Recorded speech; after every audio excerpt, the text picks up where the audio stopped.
And also in last video we saw how can we bring our shared drives offline, and also we saw how can we remove their dependency from our SQL cluster. So if you can see now, so these drives are offline definitely, but they are also part of available storage. They are not part of our SQL cluster. So if I go back to roles and if I go to resources and let me select SQL server instance, and if I go to properties, there is no dependency on drive 2 and drive 3.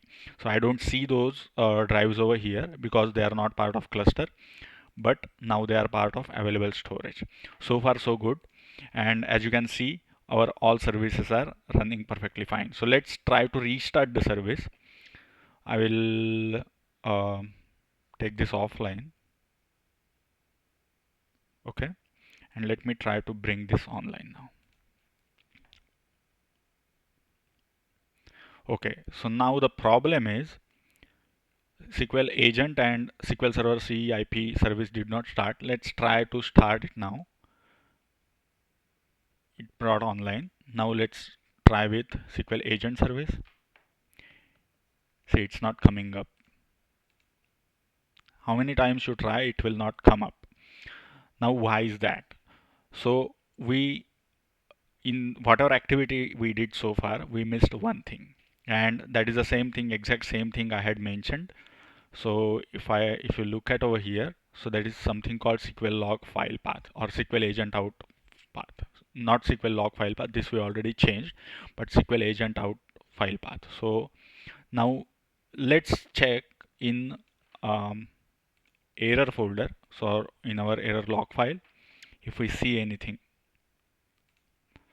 Now remember, this is not SQL error, it's a SQL server agent error.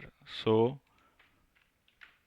now you don't see that, you don't see. So last error you are seeing is 951, it is 953. Let's try to restart again and we'll see if you see any error there.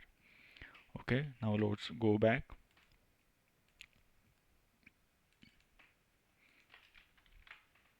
See, there is no error.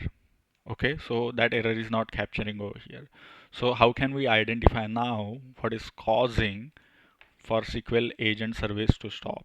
Why it is not starting again? Why it is in failed state? So if I go at very end in this documentation, there are two different ways you can identify this. First is validate the registry. So I have mentioned this hyperlink over here, and if you go through this article, what they are saying is go to this in our node in that VM, go to this path in regedit or registry editor and check the path of SQL agent. So we'll see that. So basically we have to go to HK local machine, or maybe they have mentioned the path here, HK local machine software Microsoft SQL server. So let me go back and I will use regedit.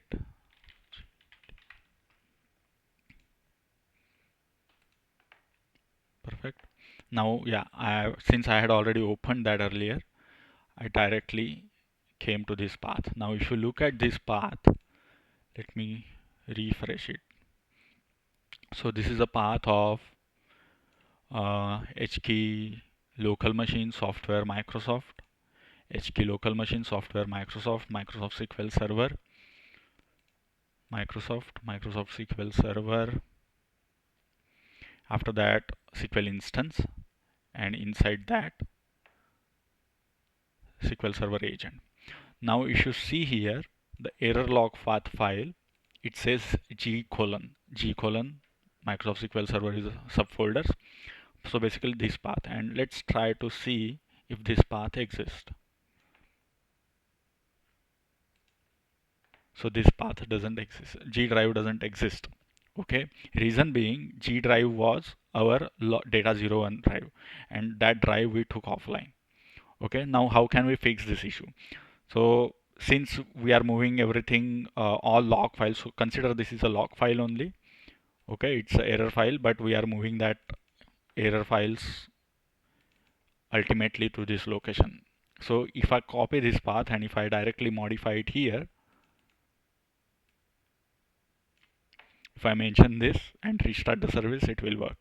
but there is much better way to do that. I mean, I will not advise to modify registry entry directly from here. There is a better way to do that. So how can we do that now? So let me go back. So let's check the second article using SQL Server Query. So what it says is steps to move the SQL agent file. So before you move, you first need to know where you have to, or what is the current path and where it's supposed to go. Okay, so for that, let's execute this SP.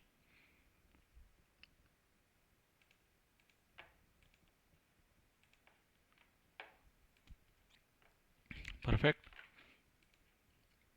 Okay. Now problem is it's not running.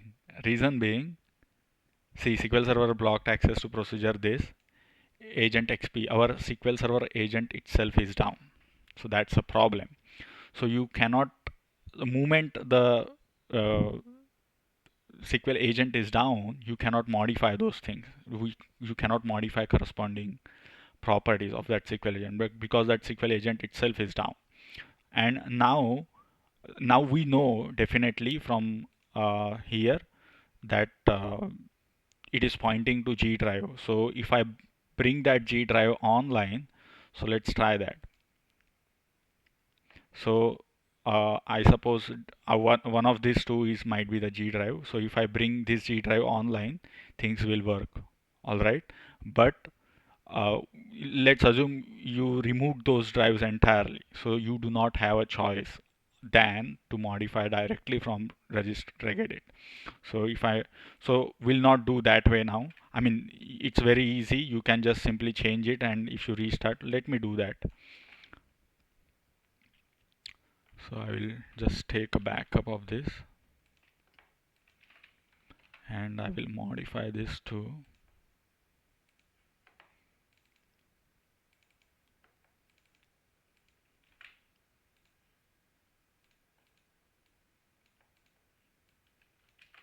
perfect. Okay, and this is done, and let me try to restart the service now. So I will go here,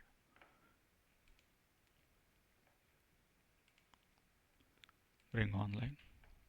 See, it's all working.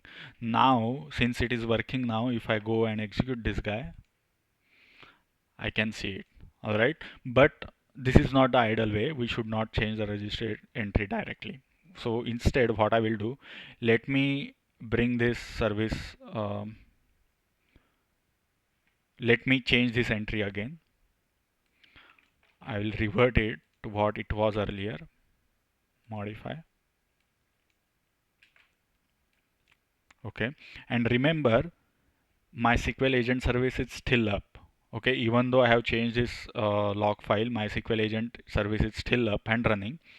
It will fail to start again if I try to restart it. As of now, so far, so right now it is good. So if I execute this one, so right now this is the path. If I execute, this is my actual path. All right.